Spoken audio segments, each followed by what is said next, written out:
Everyone welcome to study class. आज की class में हम ऑस्ट्रेलिया कॉन्टिनेंट के बारे में अध्ययन करेंगे। तो आज से हम वर्ल्ड मैप की शुरुआत कर रहे हैं और वर्ल्ड मैप के अंतर्गत आज सबसे पहले हम ऑस्ट्रेलिया कॉन्टिनेंट के बारे में चर्चा करेंगे। तो आज यह पहली क्लास होगी इस दिशा में। तो ऑस्ट्रेलिया कॉन्टिनेंट की बात की जाए तो सबसे पहले बात आती है कि यह क्या है। ऑस्ट्रेलिया कॉन्टिनेंट या ऑस्ट्रेलिया महाद्वीप गोंडवाना लैंड का पार्ट है। गोंडवाना लैंड का पार्ट है। अब इसको थोड़ा हम समझते हैं। वैगनर के अनुसार एक सुपर कॉन्टिनेंट था जिसका नाम वैगनर ने बताया पैंजिया। वैगनर ने इसका नाम क्या रखा? पैंजिया। और पैंजिया के चारों तरफ एक सागर था। इस पैंजिया के चारों तरफ एक सागर था और वैगनर ने इसे क्या कहा? पैंथालासा कहा। इसे वैगनर ने पैंथालासा कहा। आगे क्या होता है, जो पैंजिया है सुपर कॉन्टिनेंट है, इस पैंजिया का विभाजन हो जाता है कार्बोनिफेरस काल में। और विभाजन होने के बाद क्या होता है, जो नॉर्थ वाला पार्ट है उसे कहा गया लारेशिया कहा गया। इसे लारेशिया कहा गया। और जो साउथ वाला पार्ट था, साउथ वाले पार्ट को कहा गया गोंडवाना। तो इस प्रकार कार्बोनिफेरस काल में जो एक स्थल खंड था या सुपर कॉन्टिनेंट था पैंजिया, उसका विभाजन हो जाता है। और विभाजन होने के बाद जो नॉर्थ वाला पार्ट है उसे लारेशिया कहा गया और साउथ वाले पार्ट को गोंडवाना कहा गया। लेकिन जो साउथ वाला पार्ट है या नॉर्थ वाला पार्ट है, आगे चलकर इनका पुनः विभाजन होता है। और विभाजन होने के बाद इसमें से जो लारेशिया वाला पार्ट है, लारेशिया वाले पार्ट में से नॉर्थ अमेरिका कॉन्टिनेंट का निर्माण होता है। नॉर्थ अमेरिकन कॉन्टिनेंट का निर्माण होता है। और जो शेष भाग था यह क्या कहलाया? यूरेशिया बना, जिसमें यूरोप और एशिया के भाग शामिल हैं। दक्षिण वाले पार्ट जो गोंडवाना लैंड पार्ट था, इसका भी विभाजन होता है। और जो वेस्टर्न पार्ट है यह कहलाया south America continent. South America continent कहलाया। और मध्य वाला भाग या अफ्रीका कॉन्टिनेंट कहलाया। और शेष जो पूर्व वाला भाग है, इसी में जो इंडिया का पेनिनसुला वाला पार्ट है या प्रायद्वीपीय भारत है, इंडियन पेनिनसुला शामिल था। और ऑस्ट्रेलिया कॉन्टिनेंट या ऑस्ट्रेलिया इसमें शामिल था। आगे इनका भी विभाजन होता है और ऑस्ट्रेलिया शिफ्ट कर जाता है पश्चिम की तरफ, और जो इंडियन पेनिनसुला था वह उत्तर की तरफ शिफ्ट करता है। तो इस प्रकार देखा जाए जो वर्तमान में ऑस्ट्रेलिया कॉन्टिनेंट है यह किसका पार्ट है? गोंडवाना लैंड का पार्ट है। यह गोंडवाना लैंड का पार्ट है, जो कि दक्षिण वाला पार्ट क्या कहलाया? गोंडवाना लैंड कहलाया। तो हमने देखा कि जो ऑस्ट्रेलिया है वह किसका पार्ट है? गोंडवाना लैंड का पार्ट है। और ऑस्ट्रेलिया की बात की जाए तो क्या है? यह वर्ल्ड्स लार्जेस्ट आइलैंड है एंड स्मॉलेस्ट कॉन्टिनेंट है। या एक प्रकार से कॉन्टिनेंट भी है और एक प्रकार से क्या है, यह देश भी है ऑस्ट्रेलिया। जब कॉन्टिनेंट की बात करते हैं हम तो ऑस्ट्रेलिया कॉन्टिनेंट की बात करते हैं तो ऑस्ट्रेलिया कॉन्टिनेंट के अंतर्गत यहाँ पर स्थित है पापुआ न्यू गिनी। और यहाँ पर न्यूजीलैंड है। और ऑस्ट्रेलिया का एक द्वीप है यहाँ पर तस्मानिया। है और यह ऑस्ट्रेलिया देश है। इन सब को मिलाकर यह सब क्या है, किसके अंतर्गत आता है? ऑस्ट्रेलिया कॉन्टिनेंट के अंतर्गत आता है या ऑस्ट्रेलिया महाद्वीप के अंतर्गत यह पार्ट आता है। तो ऑस्ट्रेलिया महाद्वीप की जब हम बात करते हैं तो Papua New Guinea, Australia, Tasmania जो कि ऑस्ट्रेलिया का एक द्वीप है, और यहाँ पर स्थित है न्यूजीलैंड देश, यह सब ऑस्ट्रेलिया कॉन्टिनेंट के अंतर्गत आते हैं। एक शब्द है ओसेनिया, और ऑस्ट्रेलिया कॉन्टिनेंट क्या है? ओसेनिया रीजन के अंतर्गत आता है। तो ओसेनिया क्या है? एक क्षेत्र है। और ओसेनिया के अंतर्गत क्या क्या शामिल होता है? न्यूजीलैंड शामिल है, ऑस्ट्रेलिया शामिल है, तस्मानिया, पापुआ न्यू गिनी और कुछ छोटे छोटे द्वीपों का समूह है। अलग अलग इनका नाम, अलग अलग क्षेत्र है। यहाँ पर पॉलिनेशिया है। पॉलिनेशिया में कुछ द्वीप आते हैं, यह वाला पार्ट है पॉलिनेशिया। एक है माइक्रोनेशिया और एक है मेलानेशिया। तो यह सब मिला के किसके अंतर्गत आता है? ओसेनिया रीजन के अंतर्गत आता है। ओशनिया रीजन के अंतर्गत आता है। तो ओशनिया क्या है, एक क्षेत्र, ओशनिया का अर्थ होता है सागर या महासागरीय क्षेत्र में स्थित जो कॉन्टिनेंट है या द्वीप है, यह सब ओशनिया रीजन के अंतर्गत आते हैं। तो ऑस्ट्रेलिया, आज हम ऑस्ट्रेलिया के बारे में पढ़ेंगे, ऑस्ट्रेलिया देश के बारे में पढ़ेंगे। तो ऑस्ट्रेलिया देश की बात की जाए, यहाँ ऑस्ट्रेलिया के मध्य से एक रेखा गुजरती है जो नॉर्थ और साउथ में डिवाइड करती है। वह रेखा है ट्रॉपिक ऑफ कैप्रिकॉर्न। यह रेखा है ट्रॉपिक ऑफ कैप्रिकॉर्न, या इसे कहा जाता है मकर रेखा कहा जाता है, इसे मकर रेखा कहा जाता है। और यह क्या है, 23.5 अंश साउथ अक्षांश रेखा है, 23.5 अंश। तो ऑस्ट्रेलिया कॉन्टिनेंट से एक रेखा गुजरती है, उसका नाम है ट्रॉपिक ऑफ कैप्रिकॉर्न, जो कि क्या है, 2 भागों में डिवाइड करती है ऑस्ट्रेलिया को या ऑस्ट्रेलिया कॉन्टिनेंट को।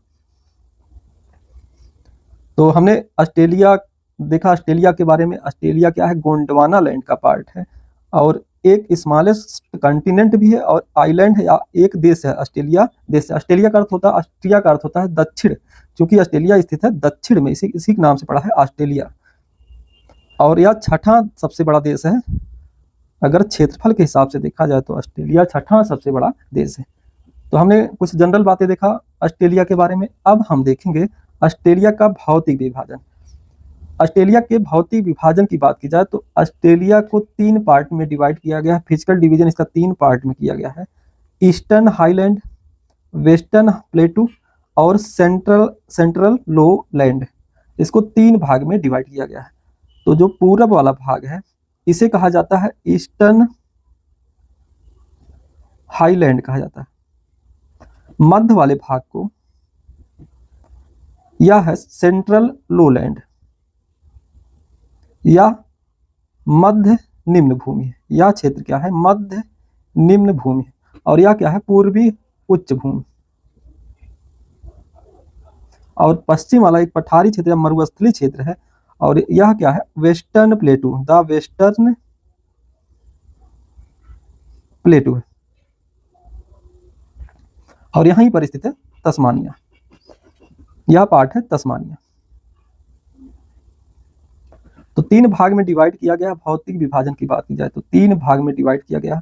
वेस्टर्न प्लेटू या पश्चिम का पठारी क्षेत्र जिसमें बृहद मरुस्थल पाए जाते हैं, यह क्या है, एक मरुस्थलीय क्षेत्र है।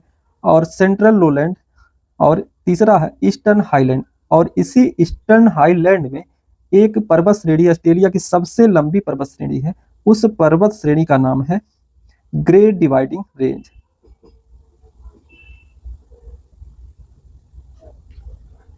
डिवाइडिंग रेंज है। अब इसका नाम ग्रेट डिवाइडिंग रेंज क्यों पड़ा? यह क्या करता है, जल के वितरण को या जल विभाजक के रूप में कार्य करता है, या वर्षा के जल को विभाजित करता, प्रभावित करता है। इसीलिए इसका नाम है great dividing range. Great dividing range इसे क्यों कहा जाता है, इसको थोड़ा हम समझते हैं। क्यों? वेस्टर्न पार्ट में यहाँ पर मरुस्थल पाए जाते हैं अधिकांश, और इसके बारे में थोड़ा समझते हैं। और इसे ग्रेट डिवाइडिंग रेंज क्यों कहा जाता है, इसको थोड़ा हम विस्तार से समझते हैं।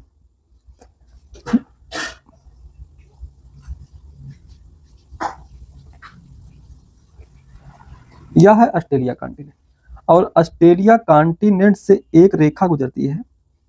यह है ट्रॉपिक ऑफ कैप्रिकॉर्न, या इसे कहा जाता है मकर रेखा। क्योंकि ऑस्ट्रेलिया क्या है, उष्णकटिबंधीय क्षेत्र में अधिकांश पार्ट आता है इसका, और इसके उष्णकटिबंधीय क्षेत्र में आने के कारण यह क्या है, यहाँ से ट्रेड विंड या व्यापारिक 30 डिग्री अक्षांश से साउथ अक्षांश से व्यापारिक पौने चलती हैं। यहाँ से ट्रेड विंड चलती है, या जिसे कहा जाता है साउथ ईस्ट ट्रेड विंड कहा जाता है, या व्यापारिक पवन कहा जाता है। तो यह व्यापारिक पवनों के क्षेत्र में स्थित है ऑस्ट्रेलिया। और यह जब पूर्वी भाग से टकराता है, और यहाँ पर क्या है, ग्रेट डिवाइडिंग रेंज। तो आर्द्र युक्त हवा जो ट्रेड विंड है या व्यापारिक पवन है, जब ऑस्ट्रेलिया की तरफ बढ़ती है और ग्रेट डिवाइडिंग रेंज के से टकरा कर यहाँ पर क्या है, पर्वतीय वर्षा होती है। तो यहाँ पर पूर्वी भाग में पर्वतीय वर्षा होती है या ओरोग्राफी रेनफॉल होता है। और क्योंकि यहाँ पर स्थित है ग्रेट डिवाइडिंग रेंज, और ग्रेट डिवाइडिंग रेंज से टकरा कर जो हवा सागर से होकर ग्रेट डिवाइडिंग रेंज से टकरा कर वर्षा कर रही है, या इसे कहा जाता है ओरोग्राफी वर्षा कहा जाता है, या पर्वतीय वर्षा कहा जाता है। लेकिन इसके जो ग्रेट डिवाइडिंग रेंज का यह वाला पार्ट है ईस्टर्न पार्ट है, और इसका यह क्या है वेस्टर्न पार्ट है। तो ग्रेट डिवाइडिंग रेंज का जो वेस्टर्न पार्ट है या पश्चिमी पार्ट है, यह किसके क्षेत्र में आता है, रेन शैडो रीजन के क्षेत्र में आता है। यह वाला पार्ट क्या है, रेन शैडो रीजन का निर्माण होता है, या इसे कहा जाता है वृष्टि छाया प्रदेश। इसको थोड़ा और हम समझते हैं।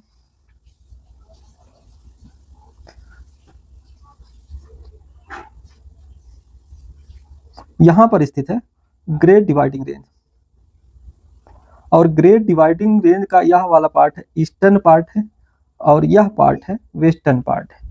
अब ईस्टर्न पार्ट से क्या हो रहा है कि साउथ ईस्ट ट्रेड विंड यहां से चल रही है, साउथ ईस्ट ट्रेड विंड, और यह क्या होगा ग्रेट डिवाइडिंग रेंज से टकराकर जब टकराएगी तो यह इसके सहारे ऊपर की तरफ, यह हवा ऊपर की तरफ उठेगी, और ऊपर जाने पर क्या होगा, यहाँ पर बादल का निर्माण होगा। तो ईस्टर्न पार्ट में क्या होता है कि पर्वत से टकराने के बाद यहाँ पर ईस्टर्न पार्ट में वर्षा होगी, इस एरिया में वर्षा होगी या रेनफॉल होगा। लेकिन वेस्टर्न पार्ट में क्या होता है कि हवा नीचे की तरफ आने लगती है, हवा जब ठंडी हो जाती है नीचे की तरफ आती है, और ठंडी होने के कारण यह हवा जब नीचे तक की तरफ आ रही है तो यह हवा क्या हो जाती है, कोल्ड हो जाती है और शुष्क हो जाती है, कोल्ड और ड्राई हो जाती है। जब यह हवा कोल्ड और ड्राई हो जाएगी अर्थात इसमें आर्द्रता ना के बराबर हो जाएगा, तो यह नीचे की तरफ आ रही है, तो वेस्टर्न पार्ट में क्या होगा, वर्षा नहीं होगी, क्योंकि हवा नीचे की तरफ आ रही है और यहाँ पर बनता है हाई प्रेशर का निर्माण हो रहा है। तो वेस्टर्न पार्ट में वर्षा नहीं होगी, और वर्षा ना होने के कारण यह क्या है, यह क्षेत्र रेन शैडो रीजन के अंतर्गत आता है। तो हमने देखा कि जो ग्रेट डिवाइडिंग रेंज का पूर्वी भाग है, यहाँ तीव्र वर्षा होती है, या 200 से 250 सेंटीमीटर के आसपास वर्षा होती है। लेकिन जो वेस्टर्न पार्ट है, वेस्टर्न पार्ट में यह रेन शैडो रीजन के अंतर्गत आता है, यहाँ पर 50 से 70 सेंटीमीटर के आसपास बारिश होती है। तो ऑस्ट्रेलिया का जो पूर्वी पार्ट है, पूर्वी भाग है, यहाँ पर अधिक वर्षा होती है, जबकि अब हवा जब वेस्टर्न की तरफ आएगी तो यह शुष्क हो जाएगी, इसमें आर्द्रता में कमी होगी, और इस वाले क्षेत्र में कुछ बारिश हो जाती है 50 से 70 सेंटीमीटर के तक, और यहाँ पर क्या पाया जाता है, सवाना तुल्य घास, सवाना तुल्य घास का क्षेत्र पाया जाता है। लेकिन आगे जब यह ट्रेड विंड और आगे बढ़ती है, पश्चिम की तरफ चलती है, तो पश्चिम की तरफ और शुष्क हो जाती है, आर्द्रता में कमी आती है और आर्द्रता कम हो जाती है इसकी, और पूरी तरह शुष्क हो जाती है। तो इस क्षेत्र में क्या होता है, पश्चिमी वाले पार्ट में 25 सेंटीमीटर से कम वर्षा होती है। इस कारण से इस क्षेत्र में क्या होता है, मरुस्थल पाए जाते हैं, तमाम मरुस्थल पाए जाते हैं। इनको आगे हम विस्तार से समझेंगे। तो यहाँ पर यह क्या है, मरुस्थल का निर्माण होता है। एक तो कारण है कि ट्रेड विंड पूरब से आ रही, यहाँ तक आते आते शुष्क हो जाती है, इस कारण से इस क्षेत्र में वर्षा नहीं होती, एक कारण मरुस्थल निर्माण का ये है। दूसरा कारण क्या है कि ऑस्ट्रेलिया का एक पश्चिमी भाग में यहाँ पर इस एरिया में क्या होता है, ऑस्ट्रेलियन या वेस्ट ऑस्ट्रेलियन धारा करंट या पश्चिमी ऑस्ट्रेलियन धारा चलती है, करंट या धारा चलती है। क्योंकि यह धारा क्या है, ठंडी धारा है। यह क्या है, ठंडी धारा होने के कारण यहाँ पर हाई प्रेशर बनता है, यहाँ पर वाष्पोत्सर्जन नहीं हो पाता या इवेपोरेशन नहीं हो पाता। तो इस कारण से दूसरा कारण है कि यहाँ पर ठंडी जल धारा का प्रभाव रहता है पश्चिमी भाग में, इस कारण से इसमें इस क्षेत्र में वर्षा नहीं होती। तो हमने देखा कि पश्चिमी क्षेत्र में मरुस्थल पाए जाने के पीछे कारण क्या है और पूरब में क्यों वर्षा होती है। लेकिन जो ऑस्ट्रेलिया का यह वाला पार्ट है, यहाँ वाला पार्ट है, यहाँ पर क्या होता है, मानसूनी वर्षा होती है।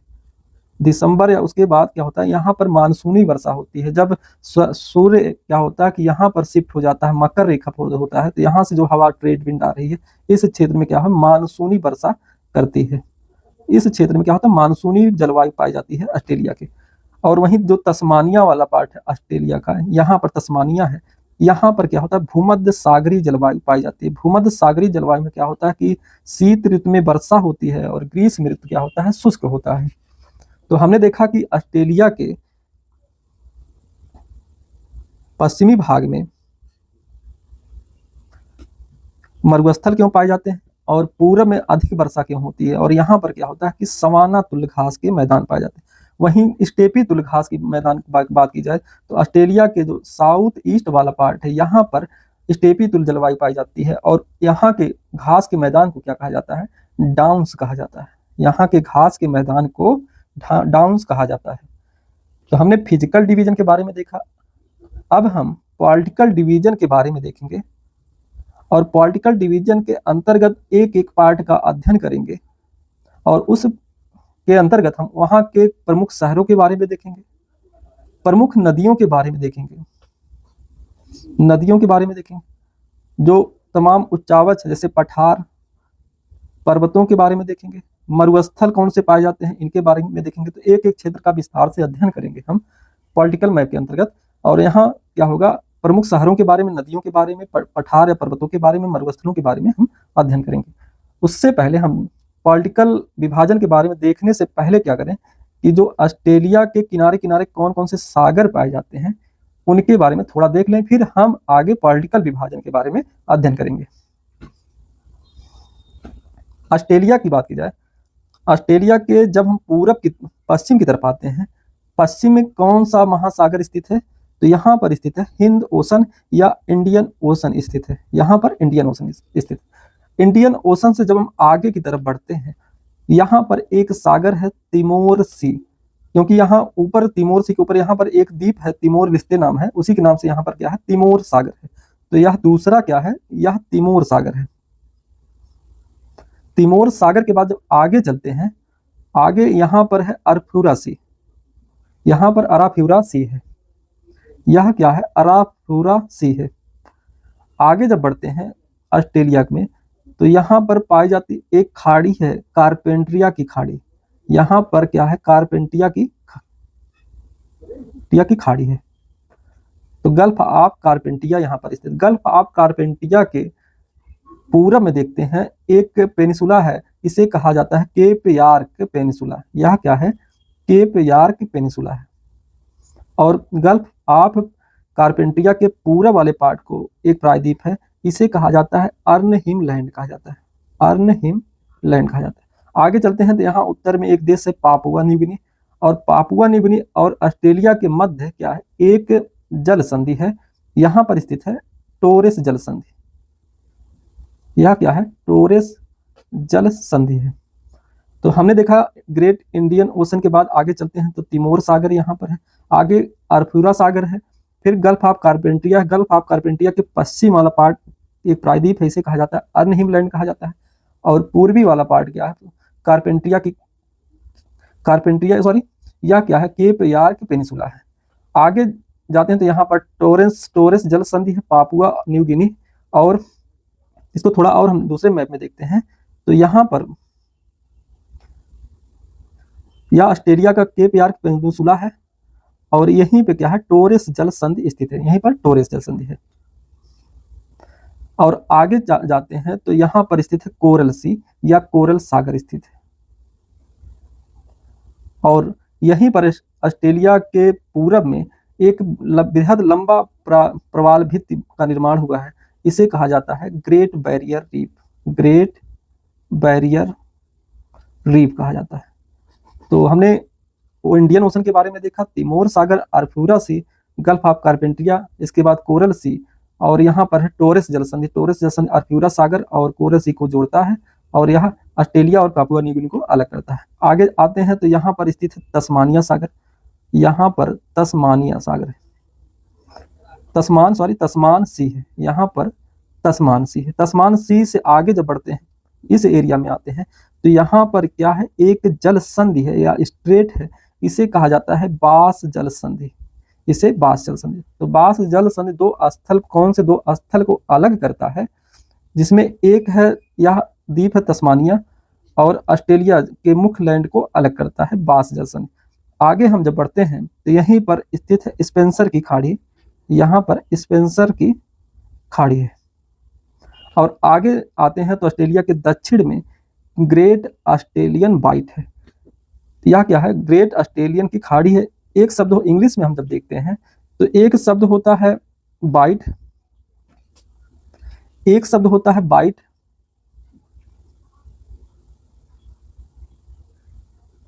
एक शब्द बाइट होता है, एक शब्द बे होता है, और कहीं कहीं क्या होता है, गल्फ यूज किया जाता है। और तीनों का हिंदी देखा जाए तो यहाँ क्या है, खाड़ी है। लेकिन तीनों में अंतर क्या होता है, कहीं हम देखते हैं जैसे बे ऑफ बंगाल यूज किया जाता है, अभी ऊपर की तरफ हमने देखा कारपेंटिया, गल्फ ऑफ कारपेंटिया का यूज किया गया है। तो तीनों में डिफरेंस क्या है, गल्फ बे और बाइट में डिफरेंस क्या है। खाड़ी का अर्थ होता है या बे का या गल्फ का अर्थ होता है कि एक जल क्षेत्र है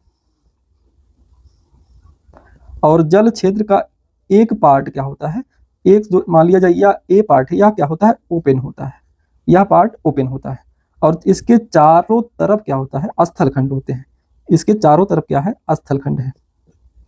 तो एक बे का अर्थ होता है कि कोई जल क्षेत्र तीन तरफ से घिरा हो और एक तरफ से क्या हो, ओपन हो, तो यह पार्ट क्या है, ओपन है। और हम एक और चित्र बना रहे हैं बे के अंतर्गत।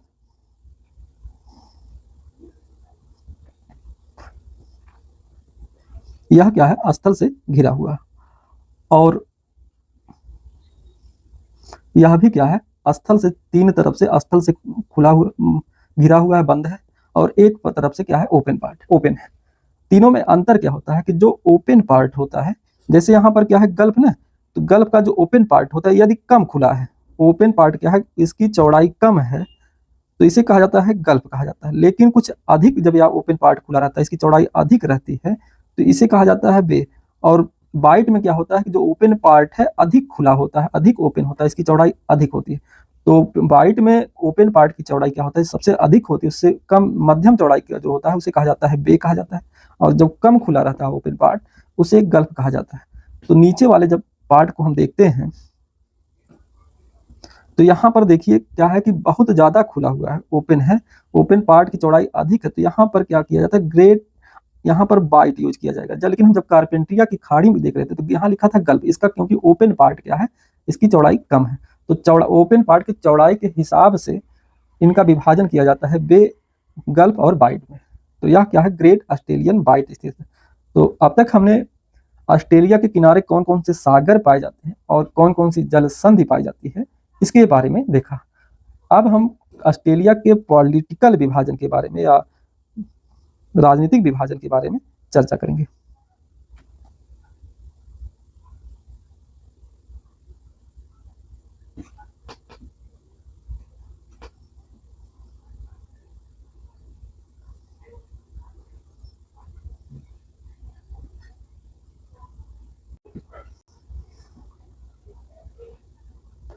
ऑस्ट्रेलिया के पॉलिटिकल डिवीजन की बात की जाए तो ऑस्ट्रेलिया को 6 स्टेट में डिवाइड किया गया है, 6 स्टेट में, और 2 यूनियन टेरिटरी। तो 2 यूनियन टेरिटरी और 6 स्टेट में डिवाइड किया गया है ऑस्ट्रेलिया को। 6 स्टेट में पहला जो आता है, यहाँ पर स्थित है वेस्टर्न ऑस्ट्रेलिया, यहाँ पर है वेस्टर्न ऑस्ट्रेलिया, यह भी क्या है, एक स्टेट है। और वेस्टर्न ऑस्ट्रेलिया की राजधानी क्या है, पर्थ है, इसकी राजधानी पर्थ है। और दूसरा है साउथ ऑस्ट्रेलिया, साउथ ऑस्ट्रेलिया यहाँ पर स्थित है, और इसकी जो राजधानी है वह है एडिलेड, एडिलेड इसकी राजधानी है। और तीसरा है क्वींसलैंड, क्वींसलैंड, और क्वींसलैंड यहाँ पर स्थित है। तीसरा वाला क्या है, क्वींसलैंड है।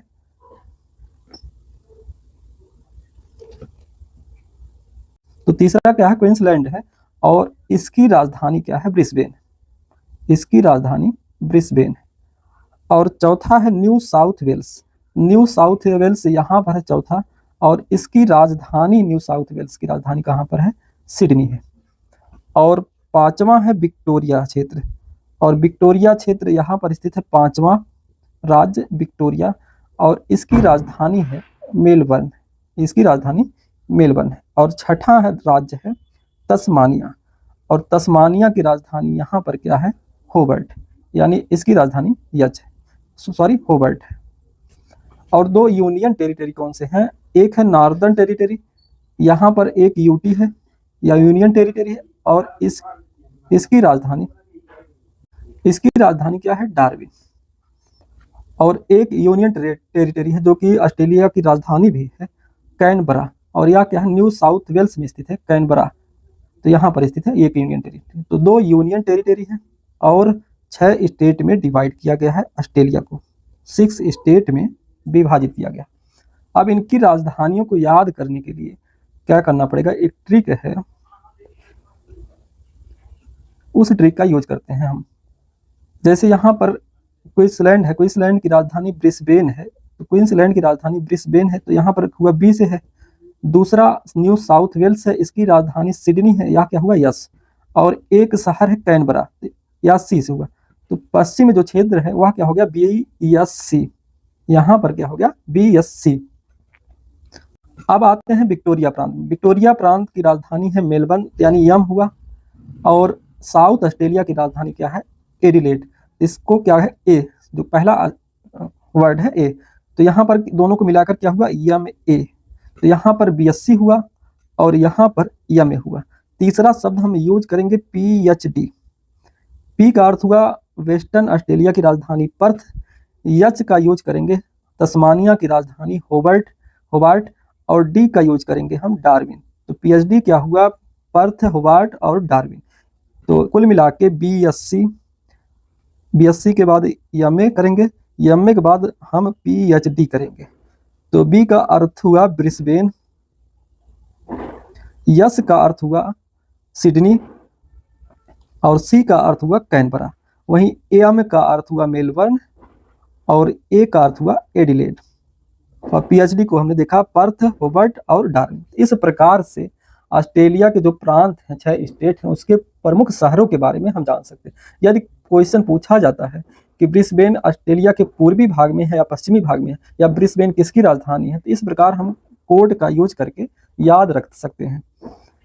तो पॉलिटिकल डिवीजन में हमने देखा Western Australia, South Australia, Queensland, New South Wales और विक्टोरिया और तस्मानिया। यहाँ पर यूनियन टेरिटरी है, एक नॉर्दर्न टेरिटरी और एक है कैनबरा। अब हम एक एक करके इसका अध्ययन करेंगे। पहले हम देखेंगे वेस्टर्न ऑस्ट्रेलिया के बारे में, और वेस्टर्न ऑस्ट्रेलिया के अंतर्गत जो प्रमुख पठार हैं, पर्वत हैं, झील है, या यदि कोई झील है जो प्रसिद्ध है उसके बारे में जानेंगे। इस प्रकार हम अध्ययन करेंगे। तो सबसे पहले हम वेस्टर्न ऑस्ट्रेलिया के बारे में देखेंगे। वेस्टर्न ऑस्ट्रेलिया की बात की जाए तो इसकी राजधानी क्या है, हमने देखा कि वेस्टर्न ऑस्ट्रेलिया का भी यहाँ से लेकर यह वाला पार्ट क्या है, किसके अंतर्गत आता है, वेस्टर्न ऑस्ट्रेलिया के अंतर्गत आता है। जो पहला पार्ट है यह क्या है, वेस्टर्न ऑस्ट्रेलिया। वेस्टर्न ऑस्ट्रेलिया में हमने बताया जो पश्चिमी ऑस्ट्रेलिया है, इस क्षेत्र में अधिकांश मरुस्थलीय क्षेत्र है, मरुस्थल पाए जाते हैं, डिजर्ट पाए जाते हैं। अब कौन कौन से प्रमुख डिजर्ट है, उनका क्रम क्या है, उनके बारे में देख लें थोड़ा।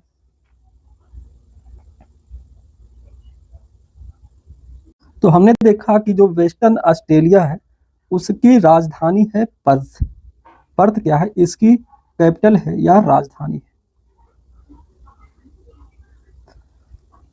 अब हम प्रमुख डिजर्ट के बारे में देखते हैं, प्रमुख जो मरुस्थल पाए जाते हैं। यहाँ पर प्रमुख मरुस्थल की बात की जाए, पश्चिमी जो क्षेत्र है 3 मरुस्थल हैं। एक है ग्रेट सैंडी डिजर्ट, यहाँ पर स्थित है Great Sandy Desert, Gibson Desert और ग्रेट विक्टोरिया डिजर्ट।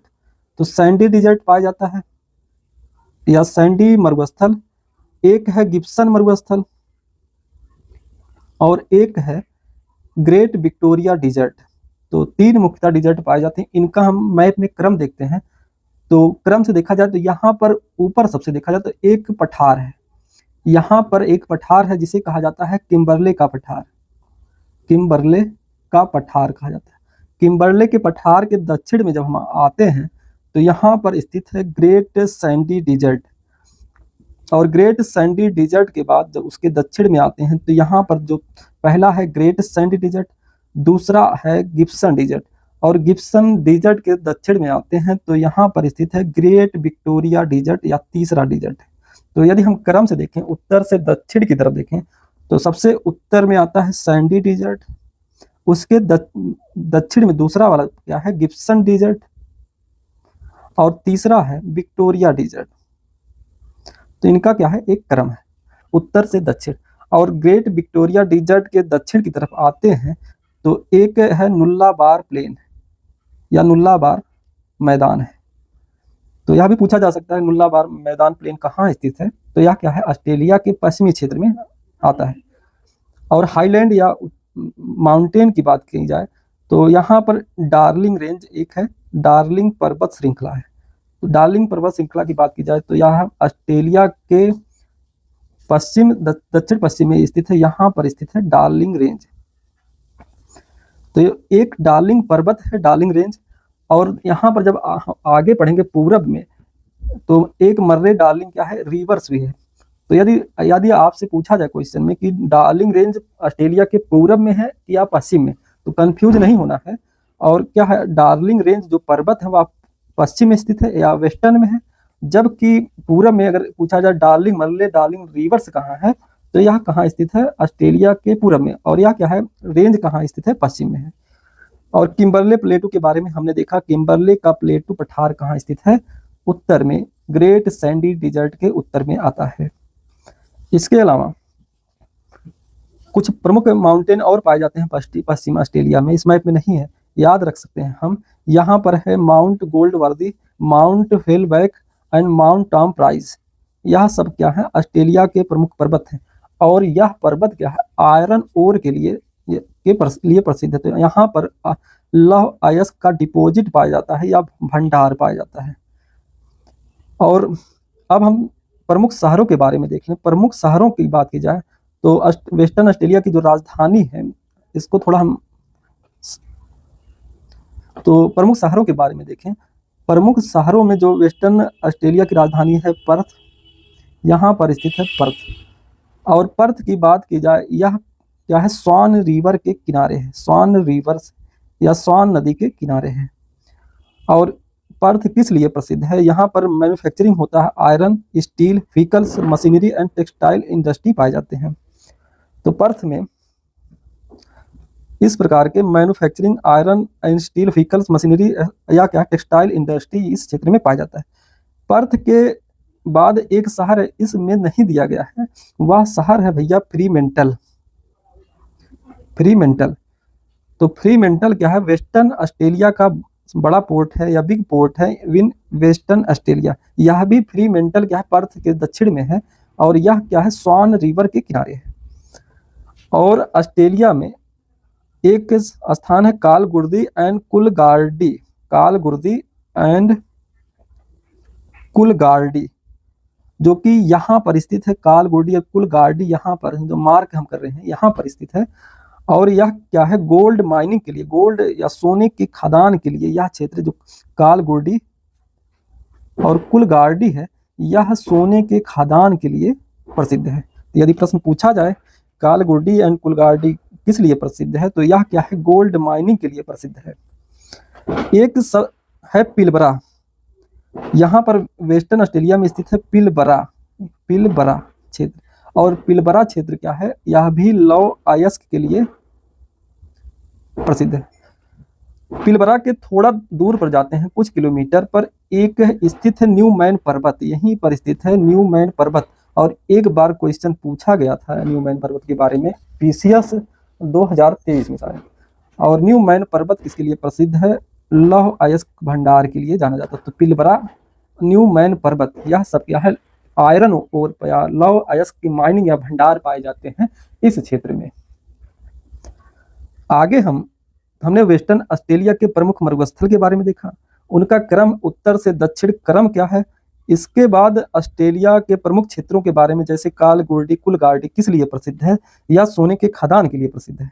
और पिलबरा क्षेत्र क्या है, यह भी लौह अयस्क के लिए प्रसिद्ध है। और पिलबरा के थोड़ा दूर पर क्या है, न्यू मैन पर्वत है ऑस्ट्रेलिया में, और यह क्या है, लौह अयस्क के लिए जाना जाता है। तो हमने वेस्टर्न ऑस्ट्रेलिया के बारे में देखा। अब हम अगला जो स्टेट है उसके बारे में देखते हैं। अगला है साउथ ऑस्ट्रेलिया। साउथ ऑस्ट्रेलिया की बात की जाए, दक्षिण ऑस्ट्रेलिया की बात की जाए, ऑस्ट्रेलिया की बात की जाए, सबसे पहले दक्षिण ऑस्ट्रेलिया की राजधानी क्या है। तो राजधानी, यह क्षेत्र क्या है, दक्षिण ऑस्ट्रेलिया क्षेत्र है, दक्षिण ऑस्ट्रेलिया। और इसकी राजधानी क्या है, एडिलेड है। तो इसकी राजधानी क्या है, एडिलेड है। एडिलेड की बात की जाए तो यह विंसेंट खाड़ी के किनारे स्थित है। और साउथ ऑस्ट्रेलिया के प्रमुख पर्वत की बात की जाए तो यहीं पर एक स्थित है मस्ग्रोव पर्वत है, जो कि इसकी स्थिति यहाँ पर है। और दूसरा है फिलंडर्स रेंज। तो यहीं पर ऑस्ट्रेलिया में क्या है, फिलंडर्स रेंज पाया जाता है, या इसे फिलंडर्स रेंज या पर्वत श्रेणी। और यह फिलंडर्स रेंज क्या है, ब्लैक माउंटेन या ब्लैक पर्वत का उदाहरण है। अब ब्लैक पर्वत क्या है, इसके बारे में भी थोड़ा समझ लें। ब्लैक माउंटेन में क्या होता है, यदि एक स्थल खंड है, 3 पार्ट हम रखते हैं इसमें। अब तनाव टेंशन फोर्स के कारण क्या होता है, यह ए है, बी है, सी है। तनाव बल के कारण क्या होता है कि ए वाला पार्ट नीचे की तरफ शिफ्ट हो जाता है और सी वाला पार्ट भी नीचे की तरफ हो जाता है। तो इसका जो अगला क्या होगा कि यहाँ पर बी यथास्थिति में बना रहेगा, जबकि सी का क्या होता है, नीचे की तरफ शिफ्ट हो जाता है और ए भी क्या है, नीचे की तरफ आ जाता है, और यह बी वाला पार्ट यथावत बना रहता है। यही क्या है, ब्लैक पर्वत है या ब्लैक माउंटेन कहा जाता है। तो ऑस्ट्रेलिया का जो फिलंडर्स रेंज है वह किसका एग्जाम्पल है, ब्लैक माउंटेन का एग्जाम्पल है।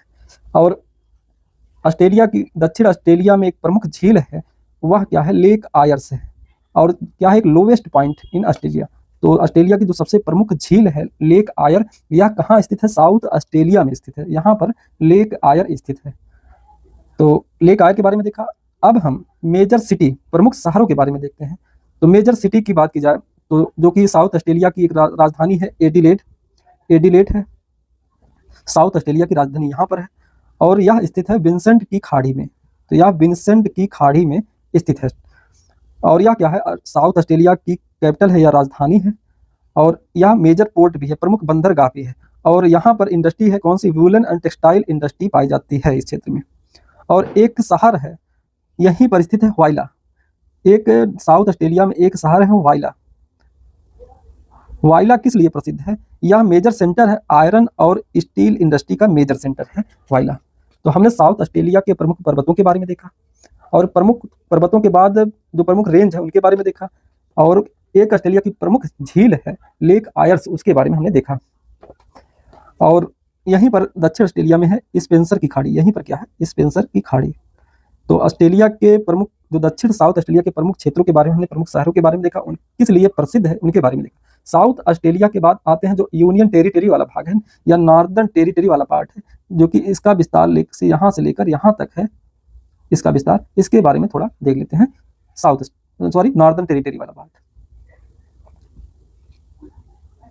तो जो नॉर्दर्न टेरिटरी वाला पार्ट है, तो इसका विस्तार देखा जाए यहाँ से लेकर यह वाला पार्ट क्या है, नॉर्दर्न टेरिटरी पार्ट है। और नॉर्दर्न टेरिटरी की बात की जाए तो प्रमुख जो इस क्षेत्र में मरुस्थल पाए जाते हैं, एक मरुस्थल है तनामी मरुस्थल, तनामी डिजर्ट, और दूसरा है सिम्पसन डिजर्ट। तो तनामी डिजर्ट या मरुस्थल, दूसरा है सिम्पसन मरुस्थल। मैप में देखा जाए तो तनामी डिजर्ट यहाँ पर है, तनामी डिजर्ट, और यहाँ पर सिम्पसन मरुस्थल है। अब तक हमने मरुस्थल के बारे में देखा कि पश्चिम में 3 प्रकार मरुस्थल हैं, ग्रेट सैंडी, गिब्सन और विक्टोरिया, और यहाँ पर है तनामी डिजर्ट, और यहाँ पर है सिम्पसन डिजर्ट है। तो यह क्या है, नॉर्दर्न टेरिटरी के प्रमुख डिजर्ट एरिया है, मरुस्थल क्षेत्र है। अब हाईलैंड और प्लेटू की बात की जाए, पठार की बात की जाए, या पर्वतों के बारे में बात की जाए, तो 2 पर्वत है, मैकडोनल पर्वत और बर्कले टेबल लैंड माउंटेन। तो मैकडोनल पर्वत यहाँ पर है, मैकडोनल पर्वत, और इस मैप में नहीं, दूसरा जो पर्वत है बार्कले टेबल लैंड नहीं दिया गया है, तो यह स्थित है यहाँ पर, यहीं पर क्या है, बार्कले टेबल लैंड पर्वत। तो प्रमुख पर्वत हो गए। और इसी क्षेत्र में क्या है कि एक आयर्स रॉक पाया जाता है, इस क्षेत्र में क्या है, आयर्स रॉक पाया जाता है, जो कि नॉर्दर्न टेरिटरी में, रॉक मतलब एक बृहद प्रस्तर या पत्थर पाया जाता है। आयर्स दुनिया का सबसे लंबा पत्थर है या विशाल खंड है। यह कहाँ स्थित है, यहीं पर है, नॉर्दर्न टेरिटरी में। तो यह क्या है, लार्ज मोनोलिथिक रॉक है, और इसका नाम किस नाम से जाना जाता है, उलुरु नाम से जाना जाता है, उलुरु नाम से जाना जाता है। उलुरु नाम का एक मोनोलिथिक रॉक पाया जाता है नॉर्दर्न टेरिटरी में। अब हम प्रमुख शहरों के बारे में, नॉर्दर्न टेरिटरी के जो प्रमुख शहर हैं उनके बारे में देखते हैं। प्रमुख शहरों की बात की जाए तो नॉर्दर्न टेरिटरी का जो राजधानी है डार्विन, यह कहाँ स्थित है, उत्तर में, यहाँ पर स्थित है डार्विन। और डार्विन क्या है, मेजर पोर्ट, प्रमुख बंदरगाह है, wood grain and meet export. तो यहाँ से क्या है, वुड लकड़ी, ग्रेन और मीट क्या होता है, एक्सपोर्ट किया जाता है। और यहाँ पर डार्विन इस क्षेत्र में क्या है, आयरन डिपोजिट भी पाया जाता है, आयरन डिपोजिट पाया जाता है। और इस डार्विन को क्या कहा जाता है, गेटवे टू ऑस्ट्रेलिया। तो इसे गेटवे टू ऑस्ट्रेलिया कहा जाता है, ऑस्ट्रेलिया, ऑस्ट्रेलिया का प्रवेश द्वार कहा जाता है डार्विन को। और इसी के दक्षिण में जब हम आते हैं इस क्षेत्र में, एक जगह है एलिस स्प्रिंग, यहाँ पर है एलिस स्प्रिंग, यहाँ पर है एलिस स्प्रिंग। और एलिस स्प्रिंग क्या है, किस लिए प्रसिद्ध है? यहाँ पर huge reserve oil and gas found, तो यहाँ पर क्या है, तेल और गैस के भंडार पाए जाते हैं एलिस स्प्रिंग में, इसलिए यह प्रसिद्ध है। तो यदि पूछा जाए एलिस स्प्रिंग किस लिए प्रसिद्ध है, तो यह गैस और ऑयल के भंडार पाए जाते हैं इस क्षेत्र में। तो हमने यूनियन टेरिटरी जो नॉर्थर्न टेरिटरी है उसके बारे में देखा। अब हम अगले स्टेट के बारे में पढ़ेंगे। अगला है क्वींसलैंड। तो अगला जो पार्ट है क्वींसलैंड और न्यू साउथ वेल्स, और यहाँ पर स्थित है विक्टोरिया स्टेट स्थित है। और यह क्या है, ऑस्ट्रेलिया के पूर्वी भाग में आता है, या ग्रेट डिवाइडिंग रेंज के क्षेत्र में आता है। ग्रेट डिवाइडिंग रेंज के बारे में थोड़ा समझ लें, फिर हम आगे बढ़ते हैं। तो हमने देखा कि ऑस्ट्रेलिया के पूरब में क्या है, ग्रेट डिवाइडिंग रेंज स्थित है, या जिसे कहा जाता है क्या है, ग्रेट डिवाइडिंग रेंज है, यहां पर स्थित है पूर्वी भाग में। और उत्तर में से कहा जाता है ग्रेट डिवाइडिंग रेंज। और जब दक्षिण में आते हैं तो इसी में एक पार्ट है यहां पर, उसे कहा जाता है न्यू इंग्लैंड पर्वत, न्यू इंग्लैंड माउंटेन कहा जाता है। और यहीं पर एक ब्लू माउंटेन भी स्थित है, ब्लू माउंटेन। तो यह भी क्या है, ग्रेट डिवाइडिंग रेंज का क्या है, सब पार्ट है। और दक्षिण में आते हैं तो यहीं पर क्या है, ऑस्ट्रेलियन आल्प्स पर्वत, ऑस्ट्रेलियन आल्प्स पाया जाता है। तो ग्रेट डिवाइडिंग रेंज का ही भाग है नीचे, इसे कहा जाता है दक्षिण में new England mountain, blue mountain और ऑस्ट्रेलियन माउंटेन कहा जाता है। और ऑस्ट्रेलिया के दक्षिण में आते हैं तो यहाँ पर स्थित है तस्मानिया। तस्मानिया क्या है, यह भी इसी ग्रेट डिवाइडिंग रेंज का पार्ट है, जो कि कुछ नीचे की तरफ दब गया है या सबमर्जेंस हो गया है तस्मानिया। तो तस्मानिया भी क्या है, ग्रेट डिवाइडिंग रेंज का भाग माना जाता है। और ग्रेट डिवाइडिंग रेंज के जब पूरब की तरफ आते हैं, तटीय क्षेत्र में आते हैं, तो यहीं पर एक प्रवाल भित्र है जिसे कहा जाता है ग्रेट बैरियर रीफ, इसे ग्रेट बैरियर रीफ कहा जाता है। तो अगर पूछा जाए न्यू इंग्लैंड माउंटेन कहा, तो जो great barrier reef great dividing range का जो दक्षिणी भाग है उसका, उसी में क्या है, ब्लू माउंटेन है, ऑस्ट्रेलियन आल्प्स है पाया जाता है। तो हमने ग्रेट डिवाइडिंग रेंज के बारे में देखा। अब हम प्रमुख जो क्षेत्र हैं क्वींसलैंड में उनके बारे में देखते हैं। तो क्वींसलैंड जिसकी राजधानी यहाँ पर स्थित है, तटीय क्षेत्र में है, ब्रिस्बेन।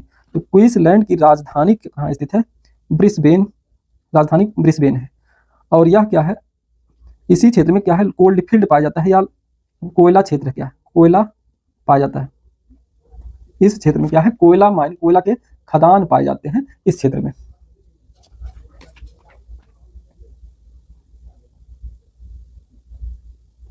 और इसी क्वींसलैंड तो क्या है, एक main industrial city and centre for food processing centre. तो यहाँ पर क्या है, फूड प्रोसेसिंग सेंटर, खाद्य प्रसंस्करण क्षेत्र पाया जाता है।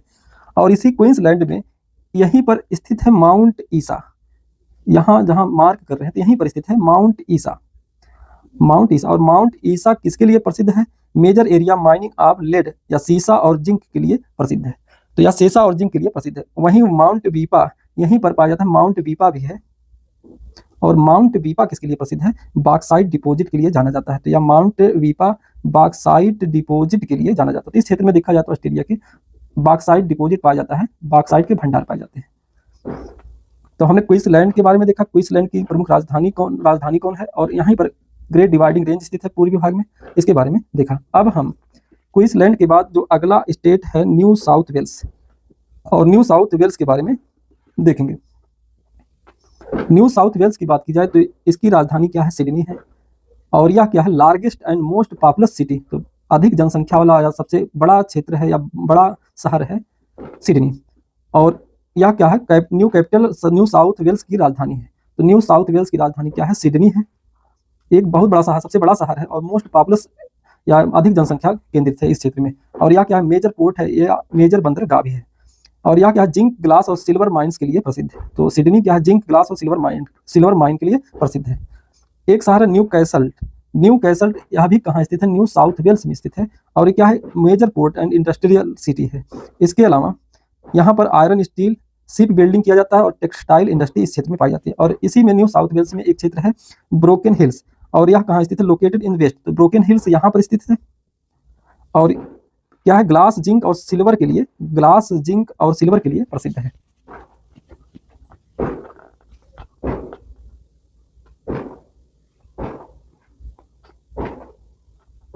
और ऑस्ट्रेलिया के पूर्वी भाग में, इसी पूर्वी भाग में क्या होता है, ऑस्ट्रेलिया के यहीं पर दो नदियां प्रवाहित होती हैं, मर्रे और डार्लिंग नदियां। तो यहीं पर क्या है, मर्रे और डार्लिंग नदियां इसी पूर्वी क्षेत्र में प्रवाहित होती हैं।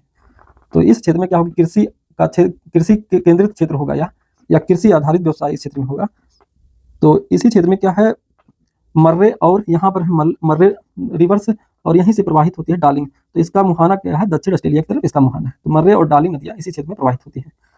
तो अगला है विक्टोरिया प्रांत। तो हमने यहाँ पर स्थित है विक्टोरिया प्रांत। यहाँ पर हमने देखा न्यू साउथ वेल्स के बारे में देखा और यहाँ पर हमने क्वींसलैंड के बारे में देखा। अब हम विक्टोरिया के क्षेत्र को देखते हैं। तो विक्टोरिया की जो राजधानी है, जो यह भी क्या है, एक स्टेट है और इसकी राजधानी क्या है, मेलबर्न इसकी राजधानी है। और यह क्या है, सेकेंड लार्जेस्ट सिटी है। तो सिडनी के बाद क्या है, यह सेकेंड लार्जेस्ट सिटी है। और यहीं पर विक्टोरिया में एक क्षेत्र है जिप्सलैंड। यहीं पर क्या है, जिप्सलैंड। और जिप्सलैंड किसके लिए प्रसिद्ध है, लिग्नाइट और बिटुमिनस कोयला के लिए प्रसिद्ध है। तो यह लिग्नाइट और बिटुमिनस कोयला के लिए प्रसिद्ध है। और यहीं पर क्या है, इसी पूर्वी क्षेत्र में जो एक शहर है कैनबरा, जो कि ऑस्ट्रेलिया की राजधानी है, प्राइमरी एडमिनिस्ट्रेटिव सिटी है कैनबरा, जो कि ऑस्ट्रेलिया की राजधानी कैनबरा इसी क्षेत्र में, पूर्वी क्षेत्र में स्थित है। तो आज की क्लास में हमने अब तक हमने पॉलिटिकल मैप के बारे में देखा और वहां से प्रमुख जो मरुस्थल पाए जाते हैं इनके बारे में देखा। और यही ऑस्ट्रेलिया के इसी दक्षिण क्षेत्र में इस वाले पार्ट में क्या है, यहीं पर जो है स्टेपी तुल्य जलवायु पाई जाती है और ऑस्ट्रेलिया में इसे कहा जाता है डाउन्स कहा जाता है। तो ऑस्ट्रेलिया में इसे डाउन्स, तो यहाँ पर क्या है, घास के मैदान पाए जाते हैं जिसे कहा जाता है डाउन्स कहा जाता है। तो उसका नाम क्या है, डाउन्स। तो ऑस्ट्रेलिया के हमने प्रमुख जलवायु के बारे में देखा शुरुआत में। तो ऑस्ट्रेलिया की जो प्रमुख जलवायु है,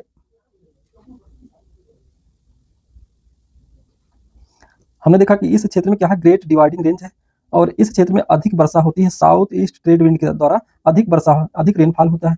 और यहीं पर पाया जाता है सवाना तुल्य घास पाया जाता है। और यहाँ पर क्या है, मरुस्थल क्षेत्र है। और मर्रे और डार्लिंग क्षेत्र में क्या है कि यहाँ पर भेड़ पालन का कार्य होता है। यह क्या है, मर्रे और डार्लिंग बेसिन है, यहाँ पर क्या होता है, भेड़ पालन होता है, भेड़ पालन किया जाता है। और जो प्रजाति है भेड़ पालन की उसे कहा जाता है मेरिना कहा जाता है।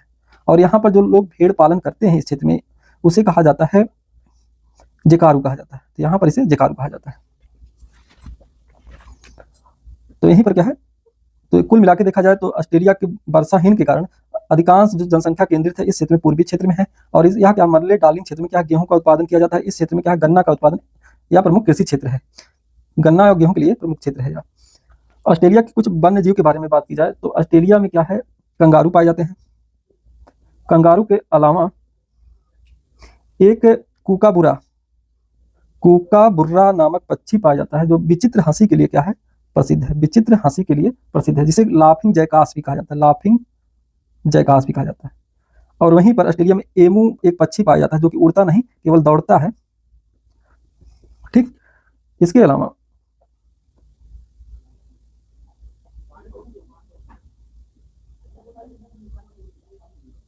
डिंगो नामक जंगली कुत्ता भी पाया जाता है, डिंगो नामक जंगली कुत्ता इस क्षेत्र में पाया जाता है। तो हमने आज की क्लास में ऑस्ट्रेलिया के बारे में देखा, पर ऑस्ट्रेलिया के अंतर्गत प्रमुख राज्यों के बारे में, प्रमुख मरुस्थल कौन कौन से हैं, इसके बारे में, जलवायु के बारे में समझा, प्रमुख खनन क्षेत्र कौन कौन से, किस क्षेत्र में प्रमुख कौन खनन क्षेत्र पाए जाते हैं। तो हमने पढ़ते समय देखा कि इस क्षेत्र में क्या हो रहा है कि लव अयस्क पाए जा रहे हैं, जबकि पूर्वी क्षेत्र में क्या कोयला भंडार पाया जाता है इस क्षेत्र में। और प्रमुख क्षेत्र जैसे माउंट बीपा के बारे में देखा जो कि क्या है, बॉक्साइट के लिए प्रसिद्ध है। तो इस प्रकार हमने ऑस्ट्रेलिया के बारे में अध्ययन किया आज की क्लास में।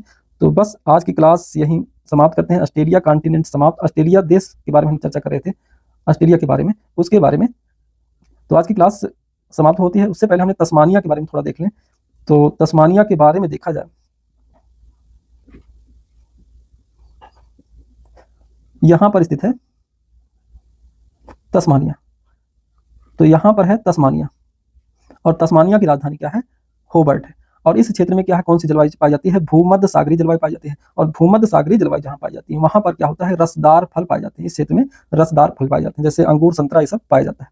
तो आज की क्लास में हमने ऑस्ट्रेलिया के बारे में समझा, जो कि एक कॉन्टिनेंट भी है और एक आइलैंड और एक देश भी है, इसके बारे में समझा। जो कि ऑस्ट्रेलिया क्या है, गोंडवाना लैंड का पार्ट है, इसके बारे में समझा। तो आज की क्लास बस इतना ही, तब तक के लिए